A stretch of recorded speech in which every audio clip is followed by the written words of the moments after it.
Thank you, Karen. All I can say is Steve Berry must be very ill if he's being replaced by someone that had open heart surgery 3 weeks ago, which I did.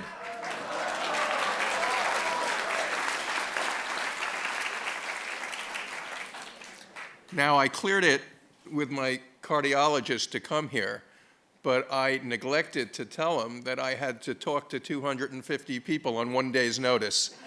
But I think it's all good. It all should go well. I'm actually delighted to sub in for him and have the chance to talk to you. My voice is decidedly less Southern than Steve's. And my wife just said to me a little while ago in the other room, how'd you get invited to this thing anyway? You're not Southern, you know? And I said, I don't know, they asked me, you know? So I thought what I would do is really not talk about any of my books specifically, but tell you a little about how I got started in this business and the transitions that I've had to make, because it's a fairly unique tale. I don't think, I know you've had 26 years and 26 speakers, but I don't think anyone will tell you a story quite like mine. And if there's anyone in the room that's an aspiring author, hopefully it'll show you that if improbably I can do this, there's room for you too to come to the same place. So I always say that the interesting thing about thriller writers, which I am, is that we didn't set out to be thriller writers. We all had first careers, and those careers would inform our craft. Thriller writers are journalists or CIA agents, or Steve was a lawyer, doctors, policemen.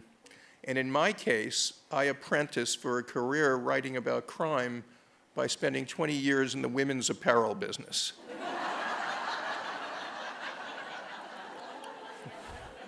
Now, my folks had a large firm, and depending how old you are, you will have either heard of it or go, but it was called Leslie Fay. My mom's name is Leslie Fay, and I remember, it's the Parisian, right? Is that in Birmingham? That's no longer here, I suspect. Yeah, bought out. But it was a substantial firm and diversified, had some 25 divisions, was on the New York Stock Exchange. And, you know, I ended up, even though I wrote in college and, in fact, edited the literary magazine up at Middlebury as an underclassman, when I got out of school, I, after a mishap in the food business in Denver, got an MBA and got lured into the family firm. And for years, I really thought of nothing more than being the best manager I could be, the most successful manager I could be. I assumed that I would one day run this large company, and I think my family assumed the same thing. And, you know, we were living in Westchester, New York, and, you know, living that sort of life without going into it, you know, a high tax sort of, you know, a big house, kids in private school, that kind of thing. And I never really gave a thought to a career in writing. Now, the great thing about being in a family-run business is that you can usually, you know, escalate quickly to your level of expertise or ability in the firm. The bad thing about a family firm is that it's filled with your own family. And in my case, I went through a stage where I was clashing repeatedly with the powers that be that were in my family. And at some point, I found myself outside the family firm, which was a very traumatic thing in our family, believe me. But I got involved in doing turnaround in the sports apparel business. Turnarounds meaning that I would get involved in companies that were underperforming, that had sort of a big brand, but the business wasn't really good, try to turn them around in some way.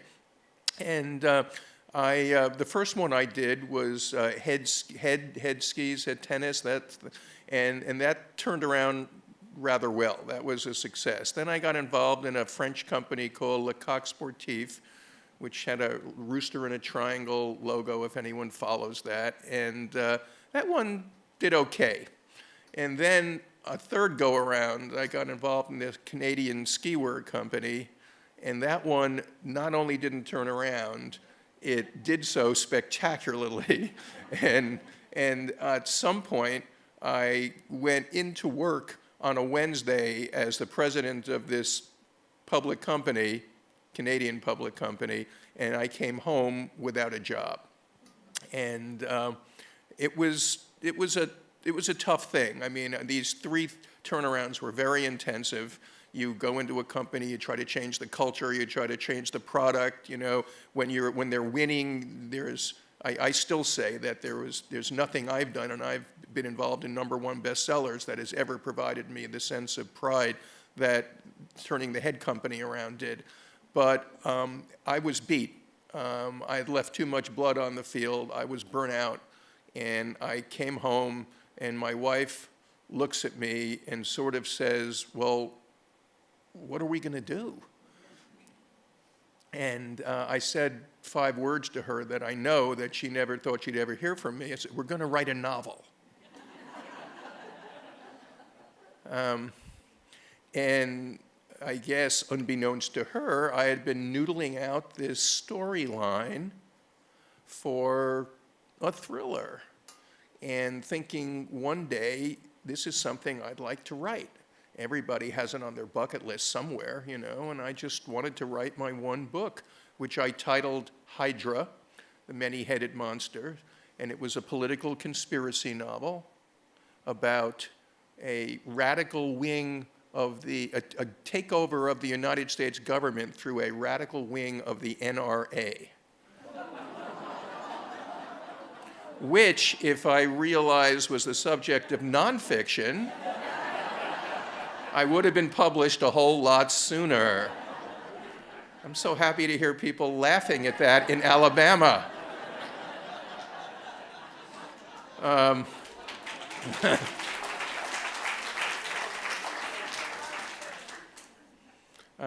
Not to inject politics, but you know that if Roy Moore had won, you would have had another place to fill here, I think.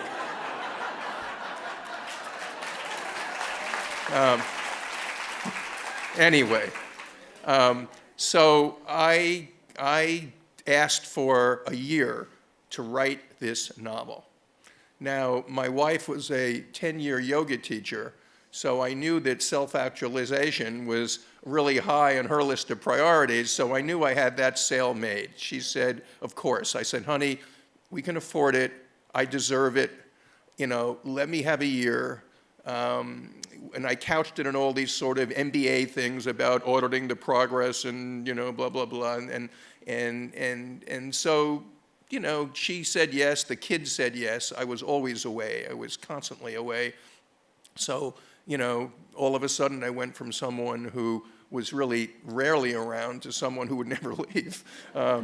And so everybody said yes to this. And now here's the thing, though. It doesn't take a year to write a first novel.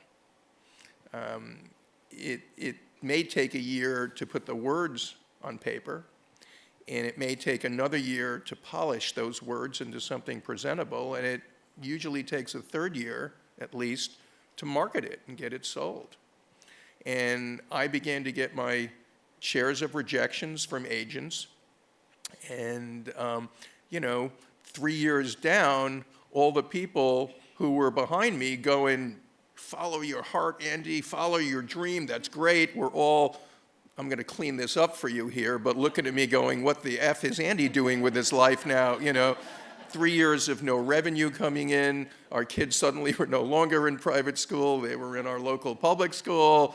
And 3 years drifting away from anything revenue generating that I knew how to do. And of course, after 3 years, nobody really wants you back in their company. And, so there I was, and can't really find an agent. And lo and behold, not only 1 week do I get one, but I actually have two people interested. And I think anybody, I don't know if there's any writers in the room from the program, but will tell you that that first time that someone shows interest in you that way, that thinks you can be commercial, is probably the most ebullient moment you'll ever have in writing. And so I have someone who wants to represent Hydra, and they tell me, look, we went through some edits, and they say, just back off, take a trip somewhere, we're going to push your book. People are already buzzing about it on the street, the street. And when you come back, you're going to have a big sale. So if I recall, we went up to Nantucket and stayed in a place that we had no right staying in, sort of spending the advance that we assumed was going to come and drinking all this, high-powered fancy wine that at that point we shouldn't have been doing, and just sort of waiting for the phone call about this great sale that was going to happen. And ultimately what did happen was that 26 publishers rejected it. And then there were 26 publishers. Now there's about 6 or 7 or 8 maybe max. And at that moment, my life hit the skids. At that point, I had no idea what the next step in life was. I felt strongly that I could do this, but I would never, ever, ever have had the self-indulgence as to try to do it a second time. And even though I got a lot of praise and a lot of encouragement on Hydra, when an agent suddenly can't sell your book, it's like a thud that is as loud as anything you'll ever hear. And they don't, the next thing is call me when you have something new. So I knew that I wasn't going to do something new. And I didn't know what we were going to do. And I don't even want to say we, because it was more me, started exploring some very weird things, like buying this high-class deli up in Williamstown, Massachusetts, that apparently, didn't do that much business, but they had an enormous Christmas business, if I recall. And, Lynn is saying, what are we going to be doing? Stuffing Christmas bags for the, this is how we're going to, live our life now? But I didn't really know what the next step was. And I was sitting in our den,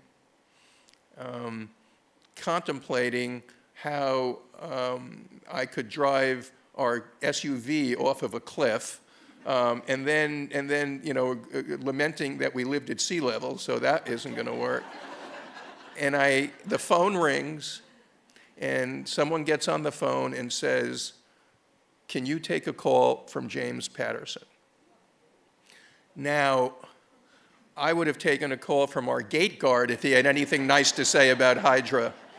So pausing the requisite few seconds to sort of get my life in order to, I said, yeah, I can talk to him. Now, a couple of things. One, Patterson wasn't the Patterson then that he is now, or he wasn't this sort of big mega brand with pages and pages of number one bestsellers. In fact, he hadn't had a number one bestseller at that point. And I hadn't read one line of James Patterson. But unbeknownst to me, one of those people who had rejected my book in Little Brown, which was his publisher, and I thought, actually had passed it along to him with 5 words on the cover, scribbled. "This guy does women well," which I think meant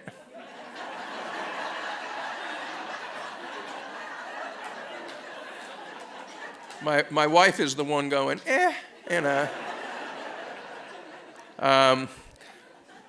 that I wrote them well, because the hero of my book Hydra was a woman who has to perform, the sort of pivotal acts of bravery to resolve the story. And Jim had this idea, and the idea was for 4 women crime fighters that had not been set in any locale yet. And he needed someone who did women well, basically.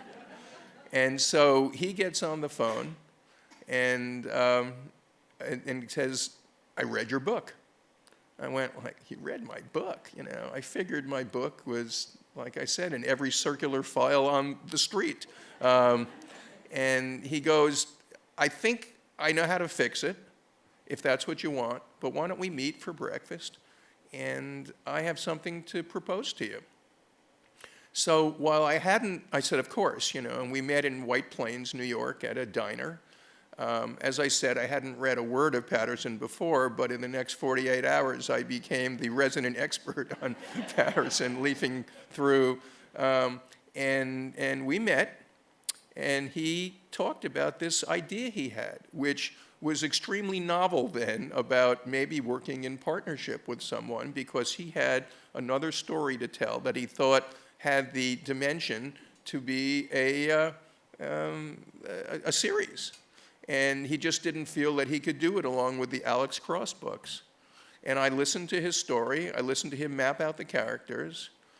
Inwardly, I'm looking up going, "Thank you, God," because I didn't have a plan B. This was it. And as he talked about maybe doing this together, I said, "This is the way that I'm going to be able to chip into the circle that hadn't let me in so far." So we worked out an arrangement. Actually, what happened before that was he sort of mapped out his idea for a chapter or two, and I went home and immediately got on the computer and wrote out 2 chapters. The first, if I recall, was the main character that I think became Lindsay Boxer. Has anyone read this stuff? But I had actually named her Andy Echebarra. Jim turned her into a wasp. I actually had her as Irish-Italian. And in the first chapter of what became First to Die, she finds out she's got a life-threatening disease, and it had to be big and emotional. And I wrote these 2 chapters, and they seemed to pass the mark with Patterson, and all of a sudden, we're working together, which is great, And, to me, I'm kind of a pushy control guy, and he's kind of a pushy control guy. So even as a first-time author, unpublished author, we did butt heads a lot. But I know he thought he gave me a really short leash. I thought he gave me an incredibly long leash. But we wrote this book together. And the book ends up going to #1. Now, my name was nowhere on that book, and not even in the acknowledgments anywhere, which was okay with me. I was happy to be well paid and to be working in the field that I wanted to work in, and in a partnership with a successful guy. And it was turned out that it was the best sell-through that Little Brown had ever had on a #1 book. And so they're enthralled. Now, the plan for me was always I'd write this 1 book, and then Patterson would team me up, and I would do my own stuff. I never thought about writing a second book. But at some point, he says to me, he calls me shortly after and says, I know that you want to do your own thing, but maybe we could do another one of these. And so we did another, and we did another after that. Now, my name wasn't on the first one, and I was painfully reminded how small it was on the second one when I went into the bookstore here and saw 2 books with Patterson among them, where my name was so small that my mother insisted I wasn't even on the cover. And I said, "Mom, I'm there. You just have to, I'm there." And at some point, Jim calls me up after the third one, and he says, well, actually after the first one, because what he said to me was, Andy, I know you're going to find fault with this, but there's nothing to find fault with. Your name is going on the cover. And I went, oh, Jim, how could anyone find fault with that? That's fantastic, even me. I mean, you know. And then I sort of omitted this. Then I saw the size of, you know, the Patterson and the Gross here, and it was pretty obvious what he was talking about. But gradually, my name did get larger. At some point, he said to me, I have an idea for a book that takes place in the Middle Ages, and if you do that, I'll give you equal billing. Now, he didn't have to sell hard because he knew that I always had an interest in the Middle Ages and in the Crusades. So I did it gladly, but it turned out to be a book called Jester, which isn't up there, but it's a great, terrific book that didn't sell so well.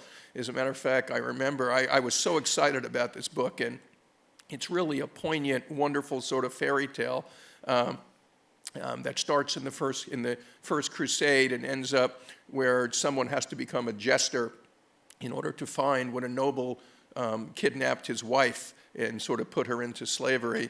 And I remember, you know, I would do one, this is an anecdote, I'd do one book event with Patterson in a year. Other than that, I just stayed there and wrote, but the first day of book release, we would do an event together in Rockefeller Center in New York. And I would sit next to him, and first me, and then Jim. The line would be out the door, wrapping around the block at that point, you know.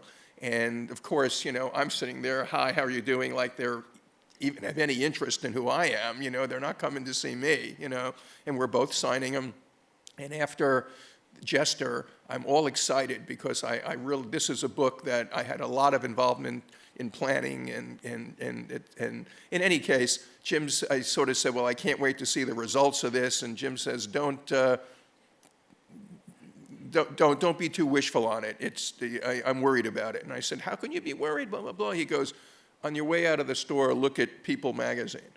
This is when these kind of reviews actually meant something. So you know, I go to the store and I look for the book, and there's a review of the book. And I don't know, in People magazine, at the end of it, they always have these little pithy, you know, one-liners in bold print.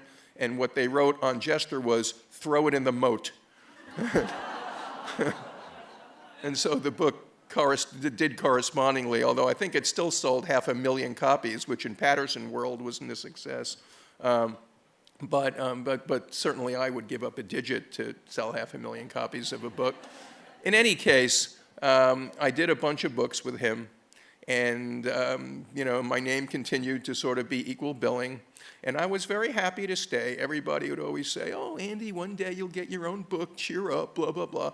Well, I was perfectly happy to be writing in a lucrative way, seeing my name on top of the bestseller list, and when it's number one, it says James Patterson and Andrew Gross or whoever. It's no large or small, and going on an airplane and walking down the aisle and going, that's my book, that's my book, that's my book, and perfectly happy. But the truth is, at some stage, I did want to do my own thing, and I was waiting for I would get outlines from him, and that's the way we would proceed. I think he's public on that at this point. I think the statute of limitations has run out on keeping Patterson secrets in these settings, but he would always feed me an outline, and you know, my job was to turn it into a much richer outline and plot it out, and then, you know, I guess you could always assume the guy underneath the name does most of the writing, but he always had the last draft. And anyway, waiting for an outline from him, thinking about maybe doing my own thing. And here's what happens. We go to a dinner party in our neighborhood. We meet this couple who arrive in his and her Ferraris. She's dripping in jewelry. They're talking about all this glamour travel that they've been doing since the kids are out of the house. We get back in the car. I look at my wife and go, no effing way I want to ever see these people again. You know, they're awful. And she agreed. We just sort of left it at that.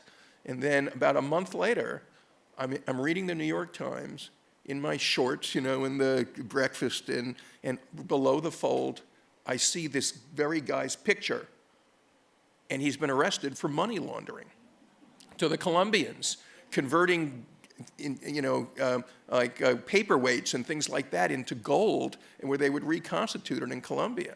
And I start dancing around going, I told you he was an asshole, I told you, you thought he was funny, but I told you he was a creep, And then something hits me, and here's what hits me. And it's not really about this guy because he's a fraud. His whole life is a lie. But he had kids roughly the same age as my kids. He had a daughter the same age as my daughter. And I began to think, what if it turned out that everything I lived was a lie? Of course, I'm a fiction writer. It is a lie. But what if everything I did, every club I belonged to, every honor I received, every trip we took receiving money from this turned out to be blood money and turned out to be based on a lie? What kind of shame would there be to my children, to my daughter, who I think admires me the same way that I'm sure this guy's daughter admired him? And I began to think that this was a very poignant thing. And it built into a plot for me that led into the witness protection program. And all of a sudden, I'm writing out this outline, as I learned from Jim.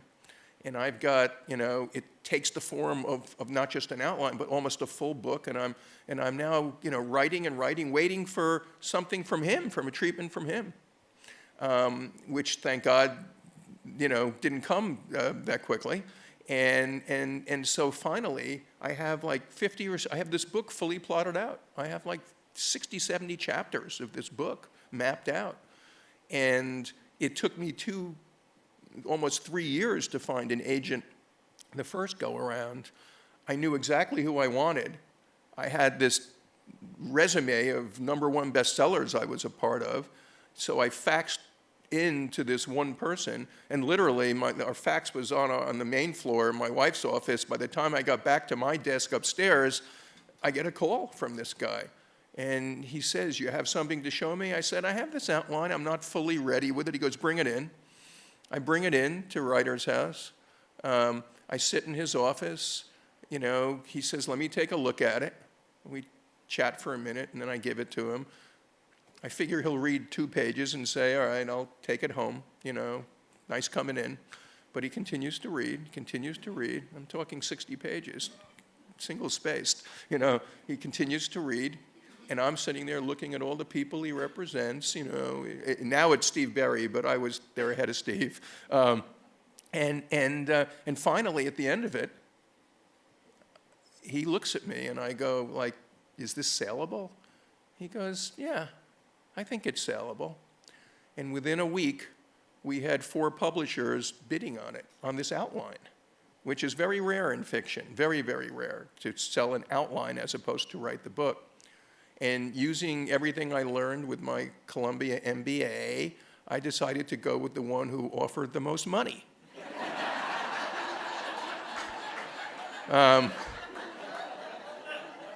So I went with HarperCollins, with William Morrow, and The Blue Zone came out, and it did pretty well. It got to number 10 on the bestseller list, on the Times list, and it got sold into, I don't know, I forget, 20 plus countries, 20, maybe close to 30. It did well, and I guess that at that point I called up Patterson and said, there's been a little change of direction here, and he was very happy for me. And I have to say that the only reason I found out that the book hit the Times list that way a year later was that he called me, excitedly. So he was very much an advocate for me then, so now I had my own career. And I'll just fast forward to it and then take any questions if you have any. But I've now, as I'm reminded by seeing them all on that table, I had a 3-book contract with HarperCollins. And before the paperback even came out from the Blue Zone, I think they had a meeting and said, "Who's our one author who we want to keep in this company and build around?"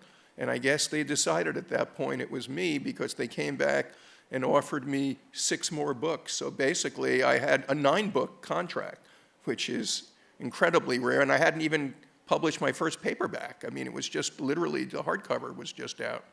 Very scary thing when you get a 9-book deal, because the next 8 books say, untitled book number 2, untitled book number 3, untitled book number 4, all the way to 9. And I'm thinking, I'm going to sign this thing, and I have no idea what any of these books are going to be about. I don't have any idea, because I don't generally, I did for a couple, write series books. So to me, I'm signing this thing just hoping, you know, I hope that the imagination is infinite, as they say. And it is. And all of those books got written. They were all, as Carrie mentioned, kind of suburban thrillers. If anyone comes tomorrow, I'll really talk about that, about the transition that I made from what you would, you know, what I would call suburban thrillers with everyman heroes. And then my last 2 books, now 3 books, because I finished my next one, I wanted to make a change of career. And I ended up sort of setting books historically in order to have a much more atmospheric and resonant kind of setting, and writing about things that have, you know, in most cases, Jewish themes, even though I'm not the most Jewish-minded person, but I sort of like the niche of doing that. One of them was a Holocaust book, The One Man. And I like this position that I'm in now. I've had my share of bestsellers. I've had my share of success. I've never quite been as high as Steve Berry, and certainly not as high as James Patterson. But, you know, if it was my week when my book was out and you wanted to be number 11 or 12 on the New York Times list, you had to fight me to get to that point, to get to that position. So that kind of brings it up to current time. So now I'm doing these historicals. Very, very satisfied doing those, and really liking, like I said, the niche that I find myself in now, because you have to keep evolving. You have to keep writing things that inspire you and not just other people. I guess that brings us up to current time. So with that, I'll be happy to open it up, and anyone have any thoughts? You can even ask me about Steve Berry. I'll even sign his books later, you know. Let's see. Yes, ma'am. Do you have a favorite period in time that you prefer to write about? Do I have a favorite period in time that I prefer to write about? The answer is no. I mean, most of my books were current. And, you know, at this point, I wrote 2 World War II stories. They're both up there. One of them is, The One Man is actually built on my wife's father's story, as someone who was the only survivor in his family from the Holocaust, came here at the age of 19, and it's about about someone who was convinced to go back to where his parents were murdered in Poland in order to smuggle out the one man who the Allies think can win them the war, and that person is an atomic physicist, and the place where he ends up is Auschwitz. So, there's that story. The Saboteur is another World War II story, but it takes place in Norway. And the things that link the 2 books, perhaps, is it's preventing the Nazis from obtaining the atomic bomb, because this book is about the raids on the heavy water facility in Rjukan, Norway, that some people might know this story. And then the book that I'm working, that I just finished, is, I'm sort of giving away a little of tomorrow, but it takes place in New York City between 1905 and 1935, and it really traces the beginning of the women's garment business. In an entrepreneur who comes up against the most notorious mobster in New York, because the Jews then were the most notorious mobsters. Before the Italians, the Jews were cutthroat, and literally. And they had formed this Murder Incorporated under Louis Lepke, and they had taken over all the apparel unions. So it's a clash between a rising apparel entrepreneur and the people who have taken over the unions. So I think more than a time, what I like is writing about family and setting those family stories historically where one person makes a difference between an historical outcome and having things go a different way. So, yes, ma'am. It sounds like you have to do quite a bit of research. How long does it take you to research these subjects before you write a book? Well, I get paid to do one a year, so I do one a year. And I've always been on time, I have to admit. And I outline heavily, as I may have suggested. I'm a believer in that. I think that if you're writing these plot-centric stories, you really want to sort of have a sense of where the book is leading as opposed to just sort of coming to work every day and seeing what inspires you. And I do most of my research in the outline phase as I plot the book. So I guess the answer is yes, I do a whole lot more research now than I did when I was writing suburban stories. Because you could always wing it there a little bit. You can't wing it on the Holocaust. The bar of truth is too high, and the responsibilities are too high. And, but I have to admit that as opposed to the occasional trip to sort of see a scene, see a setting, like even on this book, just going down to the Lower East Side and getting re-familiar with that.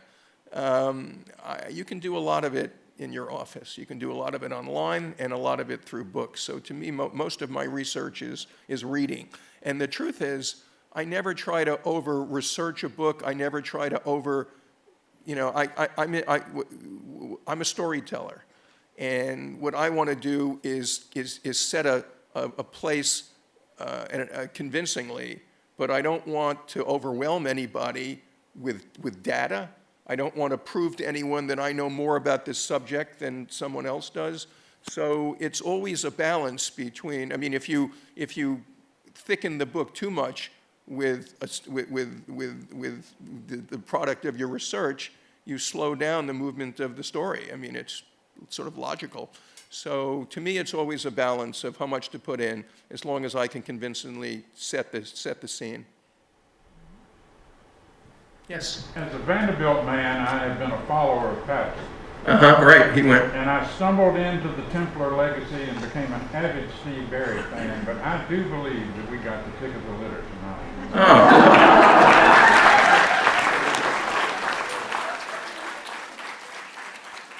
Thank you. I appreciate that. You got a question too? Thank you for saying that. I do get pinch hitter of the year, I think, though. At least, yes, ma'am. In the process of the writing, I'm a little curious about how you hold How I what?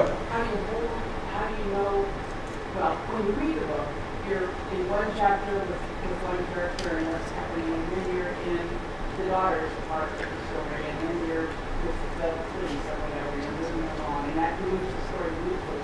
But how do you hold it all in your head, and how do you know what comes next? Well, if I hear your question right, sort of, how do you, that's the art of writing a book. I mean, I don't know how else to phrase it. I think most people, if a writer would get up here and say, well, the right way to do that is, I wouldn't trust the response because there is no right way. To me, outlining allows you to sort of have a sense of, have I stayed in someone's head too long? Do I want to flip into another point of view? I mean, I'm not a believer in first-person books because to me, all the interesting stuff happens away from the hero. Victims are killed. Well, those are things you want to participate in.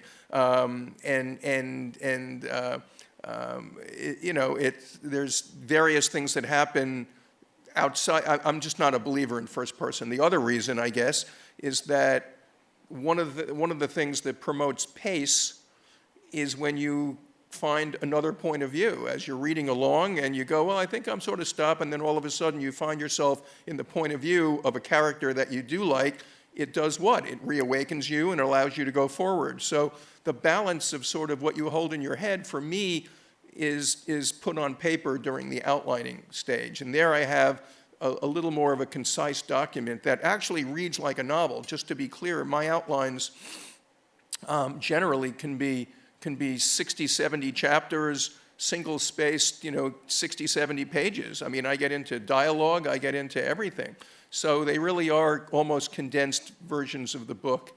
And that to me is when you make a lot of the choices. But then when you're writing, it's just the instinct of, you know what, I know I had this person to be killed off later on, but this is the time. Or I knew I want to throw these people in the sack together, but now is the time.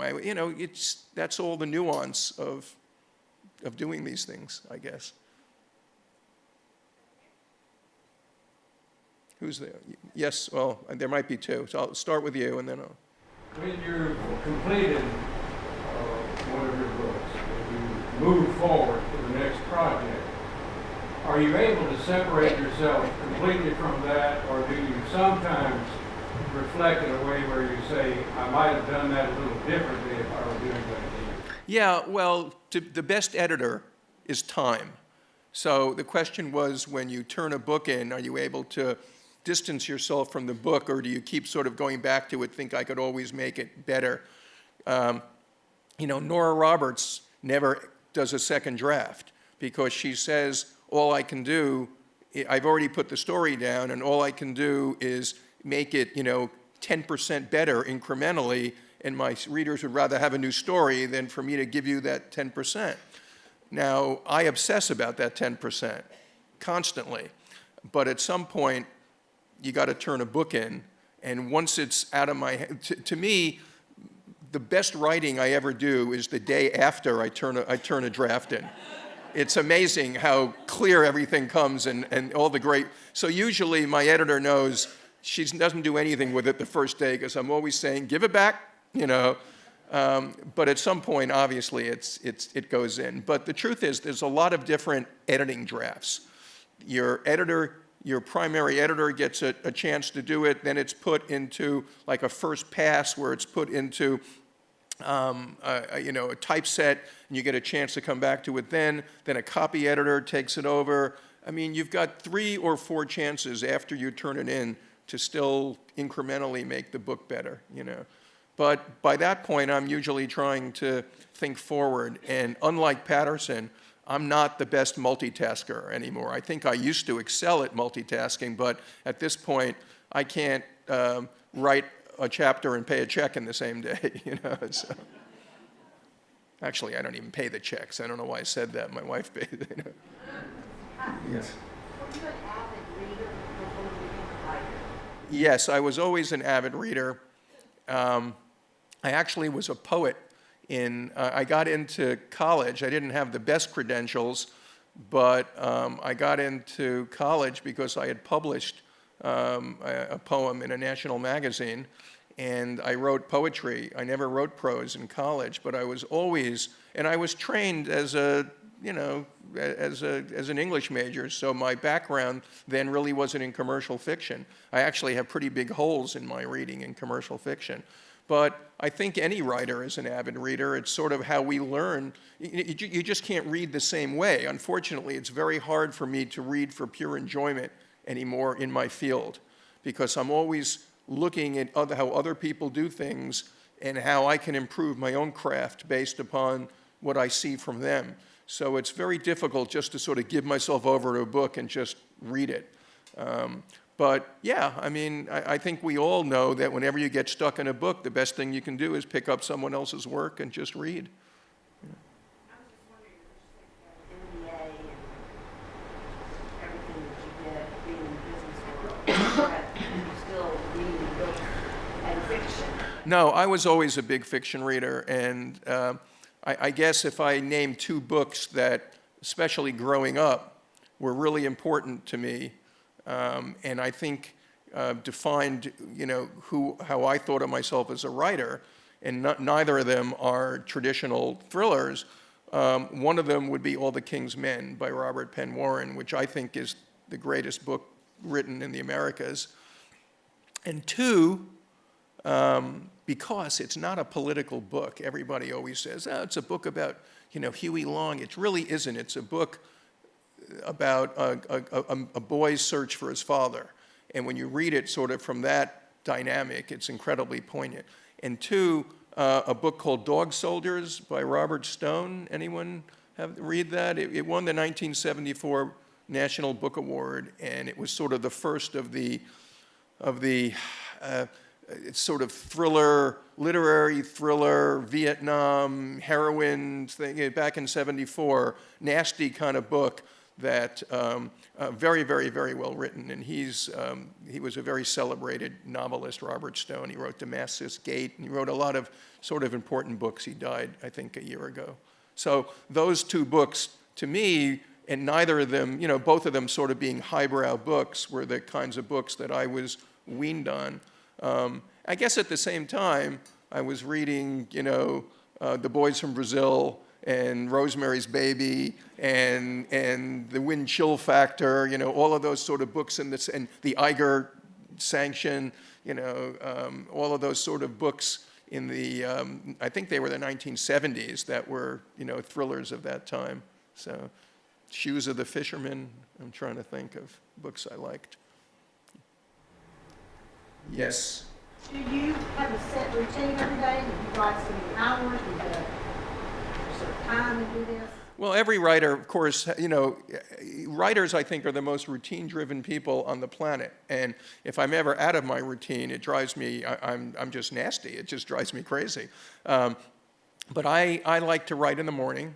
I get to my desk probably at, 8:30, play a little solitaire, get on Facebook, check my stocks. It's safe to do that now.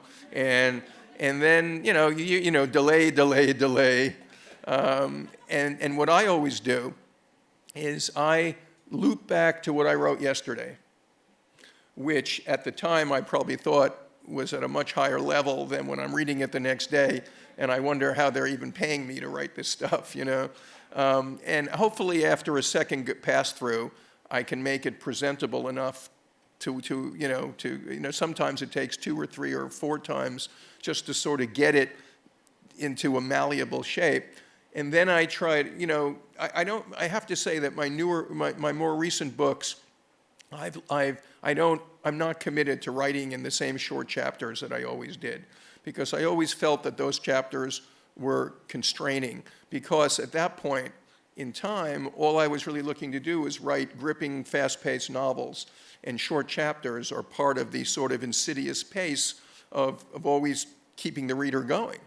At this point, I really want chapters to evolve to their dramatic conclusions. And so I have lengthened that a little, but historically I would try to write a chapter every day, because my chapters were, and sometimes still are, 4 to 6 pages, let's say, or 3 to 6 pages. And to me, it's a marathon, not a sprint. Try to write a chapter a day, start out by going back and looping back, and that's how I work, a little returning to yesterday, and then just trying to get one chapter. I never think of it in terms of words.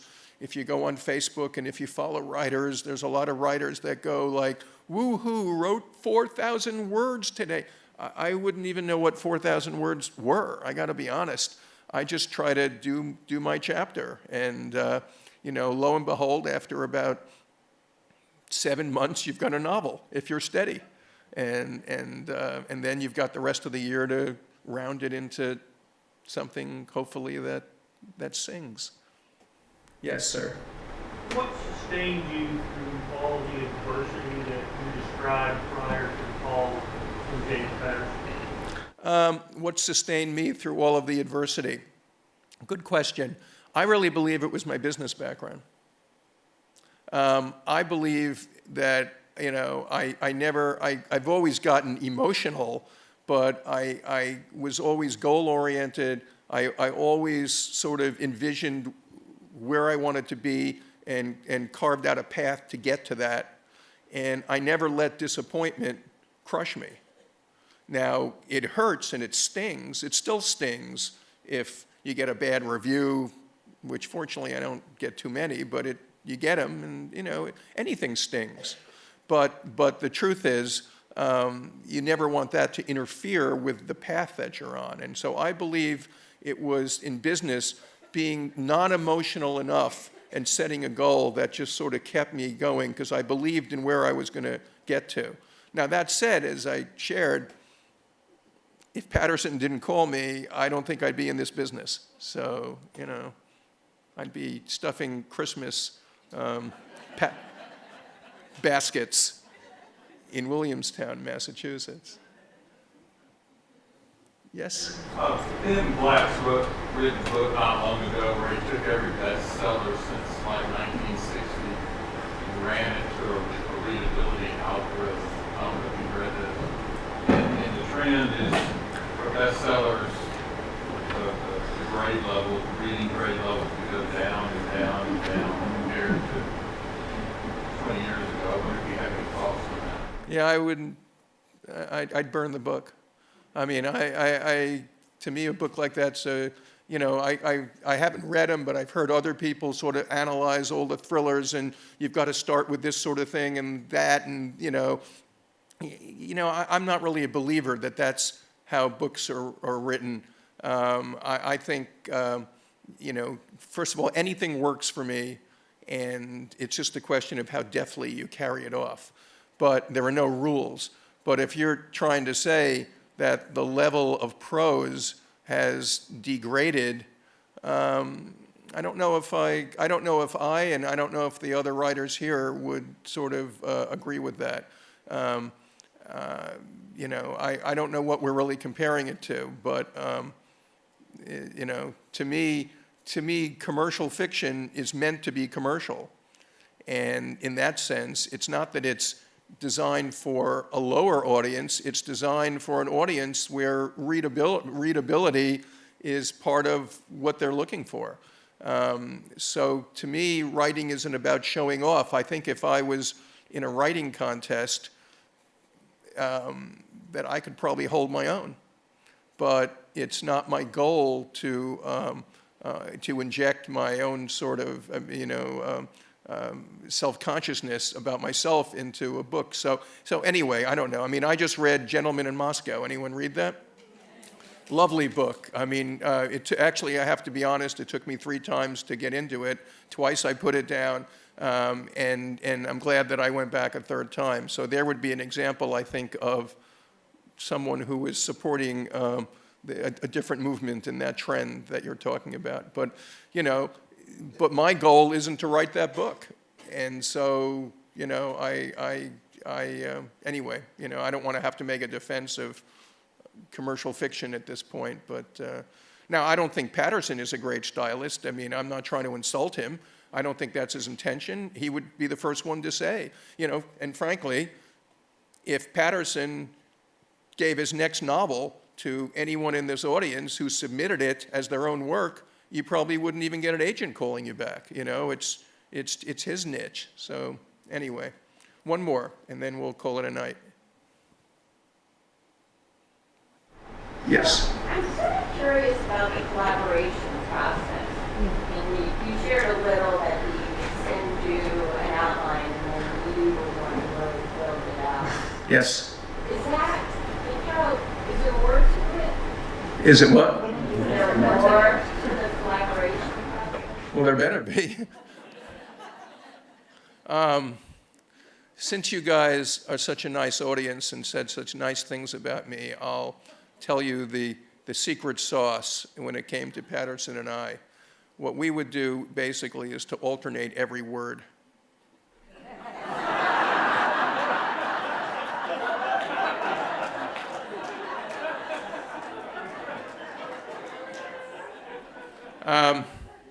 Look, I don't know how he works now because I haven't worked with him in 11 years, 12 years. I don't know how other people work, but I will say that when I worked with him, he provided some of the big picture of the plot idea. He sort of had, you know, what was really at stake in the plot and who the main characters might be. I would then flesh it out into a much, you know, richer outline. I think there's a book up there, Lifeguard, that we wrote together. Most of the people in it are friends of mine, you know, from Palm Beach. So they didn't come from him, but that doesn't really mean anything. The main character or two came from him. And then, you know, if I did most of the writing, he would always get last draft. And if you read any Patterson novel, and I don't read that many anymore, they all read like they're written by James Patterson. And so he has that last draft, and you know, he will, you know, I call it like go into a polo store, and every store around the world looks like it has the same brand, the perfectly accented brand. Well, Patterson does that to his books as well. It's part of his talent. They read like his. So, you know, that last draft, anything can happen. So anyway, that's kind of how it worked, you know, other than the alternating every word. But all right, on that, I'm going to call it a night. So thank you so much.